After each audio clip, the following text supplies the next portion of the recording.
How do you imagine it is to work as a lighthouse keeper? Probably like an introvert's dream. You're alone on a rock in the middle of the sea with nothing but the raging waves and the lights to keep you company. But being alone can have its downside too. No one will know if something happens to you. And that was exactly the case with the keepers of the Flannan Isles Lighthouse. It was a fine and calm day on December 15th, 1900. In such weather conditions, lighthouses aren't crucial for the safety of passing ships, but it was still noted as a bit odd by the Arctur, a steamer passing by the Flannan Isles on its way to Philadelphia, that the lighthouse on Eilean Mor was not operational. The ship's captain noted it in his log and left it at that. It was only 3 days later, when the Arctur arrived to the port of Leith, that the strangeness was officially reported. A ship was immediately rigged with a relief lighthouse keeper, Joseph Moore, to be delivered to Eilean Mor. But the weather had been bad since the day before, and it couldn't set sail for more than a week. Finally, on December 26th, the relief boat Hesperus arrived at the lighthouse. But even as they approached, they could tell it's not been maintained this whole time. The lighthouse had normally been manned by 3 people, James Ducat and Thomas Marshall, the regular keepers, and Donald MacArthur, the occasional who has been substituting for another keeper on sick leave. There was a 4th too, a rotating man who was on store at the time. The Hesperus crew, however, was met by no one. Normally, at least one of them would have been waiting for the ship on the dock. That was the first sign of trouble, but by far not the last. Upon arrival, James Harvey, captain of the ship, also noticed that there was no signal flag on the flagstaff to welcome the relief boat, and all the supply crates had been left on the landing while they should have been inside. Harvey blew the ship's whistle. No reaction. A flare was fired in the air. No effect either. The sense of unease grew on the Hesperus, so Moore decided to deploy a boat and go on shore alone to investigate. It was ominously quiet on the island. The lighthouse stood dark and lifeless, only seagulls keeping it company. Moore went on to explore the territory and the building itself, and what he found unsettled him even further.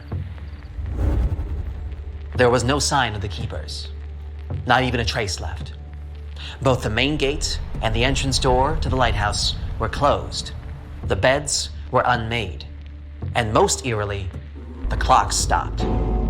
That meant the men were absent for more than a week. Pensive and alarmed, Moore returned to the ship and took 3 volunteers back to shore to further investigate. Inside the lighthouse, they saw other signs the keepers left in a hurry. There was an overturned chair near the dinner table, and 2 of the 3 protective oilskin coats were missing. The 3rd was still on the hook, which was very strange. The weather during the past week was terrible, so why would one of the men leave the building without protection? And in any case, the rules dictated that there should always be at least 1 keeper on the post tending to the lighthouse. For all 3 of them to leave at once, something terrible must have happened. When the men returned to the Hesperus, Captain Harvey used a telegraph to send a note to the Northern Lighthouse Board. It said that a dreadful accident had happened at the Flannans and that all the keepers had disappeared. His guess was that the poor souls had been swept away by the raging sea or had fallen from a cliff. Harvey's requested an official investigation to be conducted, and on December 29th, Robert Muirhead, a Northern Lighthouse Board superintendent, arrived to do just that. And here's where things truly took a turn for the eerie. Muirhead found the lighthouse logbook that the men kept until their disappearance, that is, about dinner time of December 15th. On December 12th, Thomas Marshall wrote that there were severe winds the likes of which he'd never seen in 20 years. Also, the 2 other men began acting in a highly unusual way. Ducat, according to the logbook, was very quiet, and MacArthur was crying. Highly unusual in this instance was a huge understatement. All three of the keepers were tough, hardened men, and MacArthur was a veteran mariner. It was simply impossible that he could have been crying because of the storm, no matter how bad it was. The entry from December 13th told that the winds were still howling, and the sea was even more violent than the day before.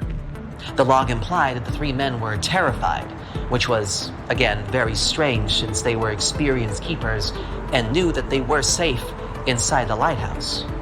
The elements could do nothing against a sturdy stone structure built specifically to withstand rough weather conditions like these. But perhaps the most unsettling of this was the fact that there were actually no storms cited on the 12th, 13th, or 14th of December in that area. It was written in the log that the skies finally cleared only on the morning of December 15th. And that was the last entry. The keepers went missing on the evening of the same day. There are so many inconsistencies in this whole story that it remains a mystery to this day. Not only did the official investigation not find any clear evidence of what had happened in the Eileen Moore Lighthouse, but it also made the situation even more perplexing. As soon as the news reached the mainland, wild theories from all corners of the UK started circulating. Still, there was also at least the official version of events, and that made some sense.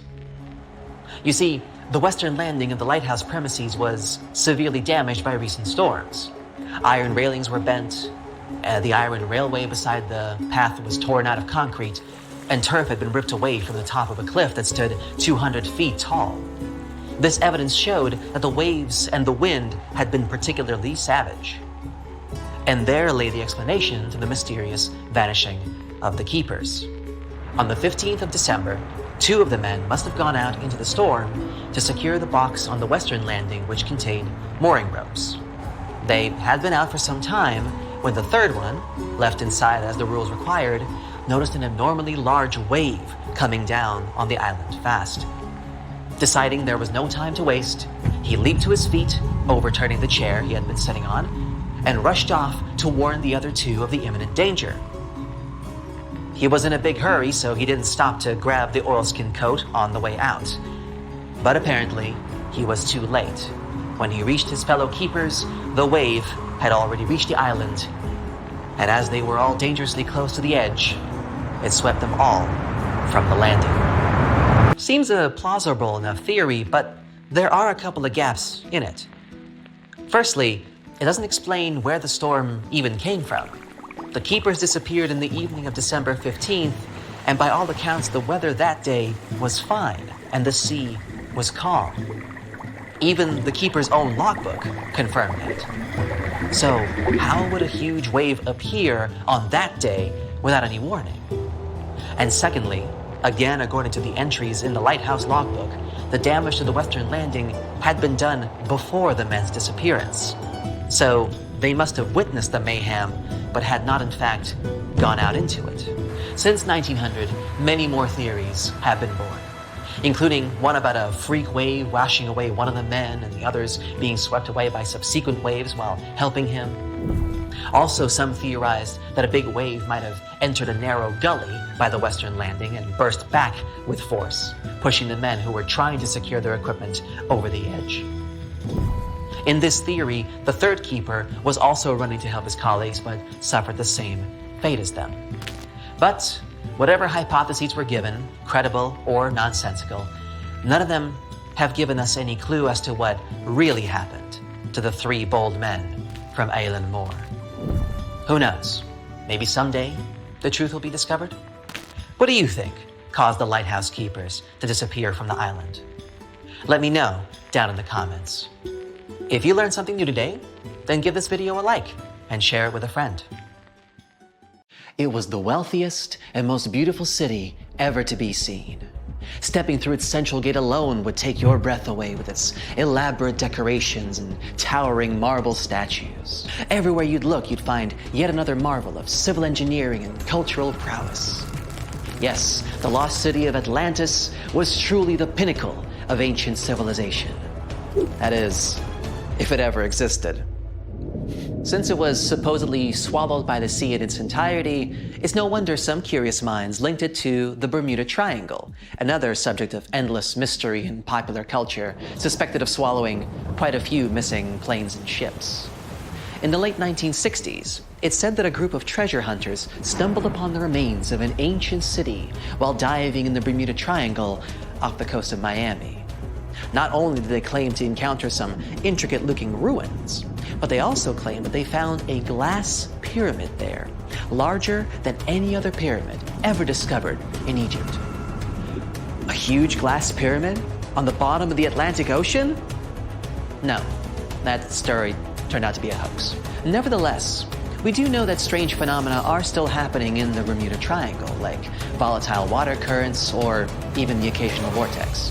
When anyone mentions the Bermuda Islands, this mythical triangle is often the first thing that comes to mind, due to all the mysterious disappearances or unexplained malfunctions. But there's a lot more to this territory than one mysterious triangle. Let me tell you about it, just in case you might want to visit. For a time after its discovery, Bermuda was briefly known as the Somers Isle, named after George Somers, a British privateer and naval hero. But the name that eventually stuck was the initial name, Bermuda, named after Juan de Bermudez, an explorer from Spain who discovered it in 1505. It's the oldest remaining British territory overseas, going back to a time before even the United Kingdom was established. The island's geographical creation is also unique. Scientists have recently discovered that the volcano that had generated this piece of land is like no other on Earth. Since it has pleasant weather almost all year, it's a great place for golfing, sporting 8 world-class courses, often frequented by famous golf players or celebrities. You might just run into one by accident, if you're lucky. If you're more of a music fan, you would be interested to know that John Lennon got the inspiration for about 25 of his songs right here on this island, including classics such as Watching the Wheels, Woman, and Just Like Starting Over. Bermuda's official online travel guide even provides a Lennon-inspired itinerary, taking you from the Bermuda Botanical Gardens to the Masterworks Museum of Bermuda Art to Front Street, a district well known for its very active nightlife. William Shakespeare himself has an interesting connection with this island. His famous play, The Tempest, a story about a shipwrecked crew that end up on a magical island where they are tormented by an old man and his servants, was initially going to be set in the Mediterranean. But after learning about a real-life shipwreck in Bermuda, Shakespeare was supposedly inspired, and so moved the setting here. The island is also home to some fascinating animal wildlife. On hot summer nights, a special insect that glows in the dark, called the Bermuda fireworm, can be found in protected bay areas. There's also a unique species of birds here, the cowhouse, also known as Bermuda petrels. Believed to be extinct for about 300 years, they were rediscovered back in the 1950s, and a sanctuary was built for their protection. Currently, there are about 300 of these birds in Bermuda, total. Some of the first sailors to end up on the island at times reported strange sounds coming from inland and the surrounding waters after sunset. They even described what they heard as children screaming. So, of course, they thought it must have been because of witches or sea monsters. It took a little more time and research to figure out the sounds were coming from the cowhouse. These birds emit a very specific sound that can be easily confused with distressed human noises. Just as the Netherlands are famous for their tulips and Brazil for its coffee, Bermuda is well known for, drumroll please, onions. Yes, Bermuda used to export an amazing amount of onions back in the day, and the general quality of the vegetables produced here is said to be very high. Bermudians, that's how people living in Bermuda are called, are so proud of their onion heritage that when the clock strikes 12 on New Year's, a giant-sized onion decorated with beautiful lights is dropped in St. George's Town Square to usher in a new year. This is a big part of Bermudian tradition, as their onion heritage is a point of pride for the Bermudian people. The community of Bermuda is known to be tight-knit and to be very friendly and sociable. It's common to say hi to everyone on the street, even if you aren't properly introduced. Not greeting people when entering a shop or jumping into a bus is actually considered rude, so be sure to get accustomed to locals saying hello when paying a visit. Another fascinating aspect of Bermuda is its architecture. The houses are all painted in bright, zesty colors. Bermudians take very good care of their homes, even repainting them every 4 to 5 years. And they can even choose the color of their house without any limits. The roofs, however, are a completely different story. When visiting, you will notice that they are all white and terraced. Here's why. Since there is no public water system in Bermuda, people living here have to collect their own water. And that's what the roofs are for. Rainwater is collected on the roofs and then funneled into water tanks for storage and future use. That's why it's so important that the roofs remain white. Not only is it much easier to spot debris on a white surface, but the white cement also helps with sanitizing the water. What about transportation? Well, only residents can drive a car here, and only a single car is permitted per household in terms of ownership. So if your trip itinerary includes renting a car, you may want to rethink it. If riding a bus is not your preference, there's always the option of renting a scooter. You just have to remember to drive on the left side of the road. It is a British colony after all. This wonderful location is also one of the few places on Earth with pink, sandy beaches.